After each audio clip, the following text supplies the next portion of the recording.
Hey, what's up everybody? So I'm going to show you why you never need to use trim mode. This is the biggest reason why I finish my projects quicker than anyone else and have more time to drink beer. The first thing you're going to need to do is set up a keyboard shortcut. I have everything I need right here. It is in trim, and at the end here is the greatest button in the history of video editing. This is the extend button.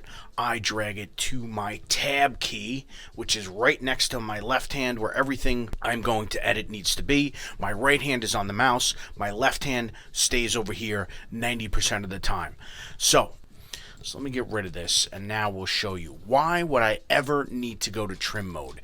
Here are two clips right here of two people talking. Think about even if you were doing scripted and you wanted dialogue here and you wanted to trim this shot to the right or trim this shot to the left. So what you need to do is mark an in.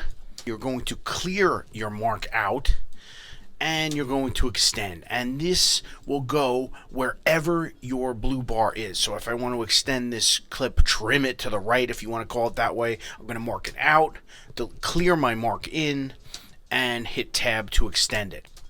When you start doing this really quickly, you see how fast I am now trimming these two clips. I am never ever going into this mode.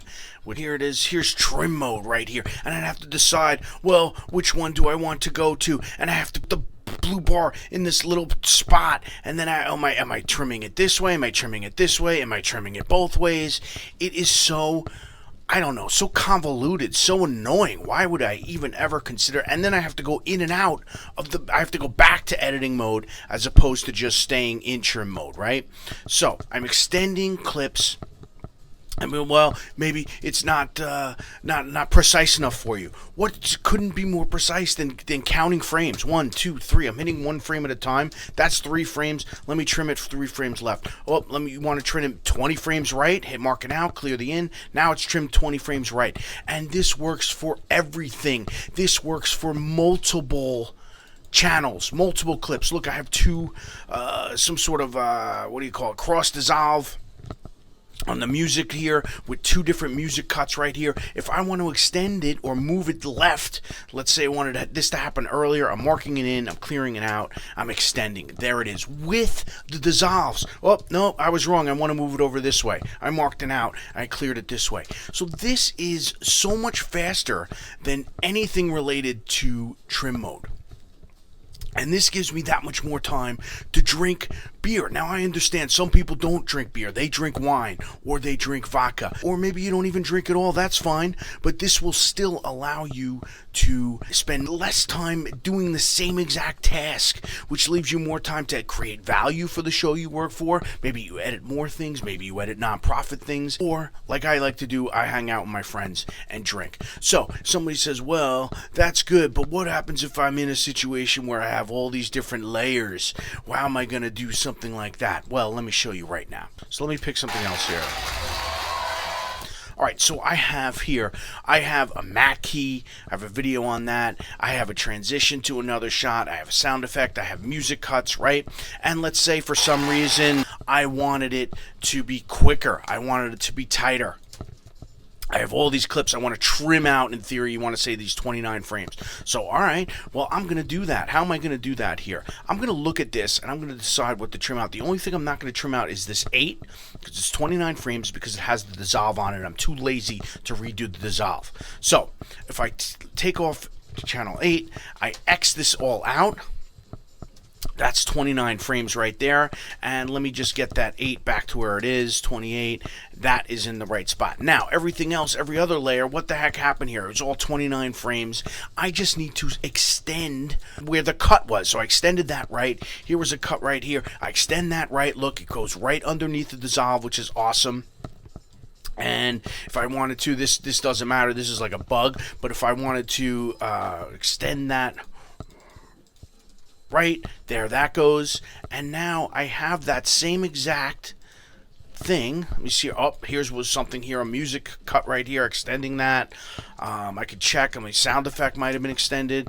I could this sound effect on channel 11. I'll extend that right.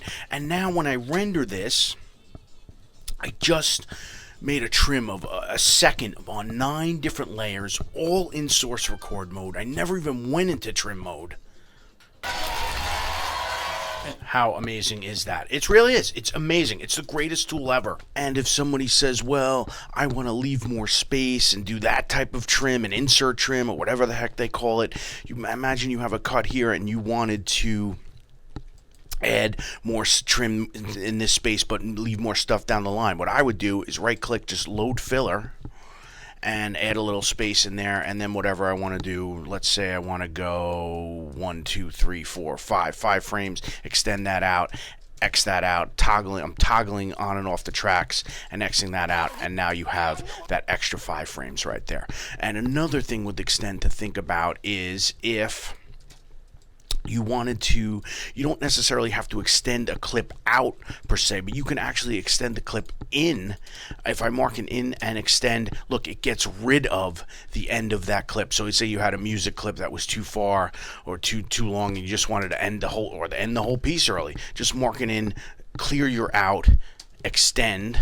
Ooh, let me mark that. V1, extend, and now you've shortened that. So another awesome use for extend right there. Once you start using this, and some people will say, well, I'm really in the habit of trim mode, and I get it. If you've been doing something for a long time, it's muscle memory, it's a habit. But I really would encourage you to start a new habit. Everybody can do a new habit and start trimming left and right with the out, delete mark in, with extend. Every track, any way you want to. Highlight what tracks you want to. All you got to do is decide what track you want to extend, and mark an in and an out. Make sure you clear the other out, all with your left hand right here. Extend key, it's probably the greatest tip I have. It really is. So I want to thank you all for watching and supporting the channel and subscribing to the channel. We're almost at the first 100 subscribers, which you will be able to say for the rest of your life. You were one of the first 100 subscribers of avidbeer, and I cheers and I salute you, and I thank you very much for watching. If you know someone that wants to learn Avid from scratch, from start to finish, with all the files to work with and everything like that, go to avidbeer.com. Thanks for watching. I will see you in the next video.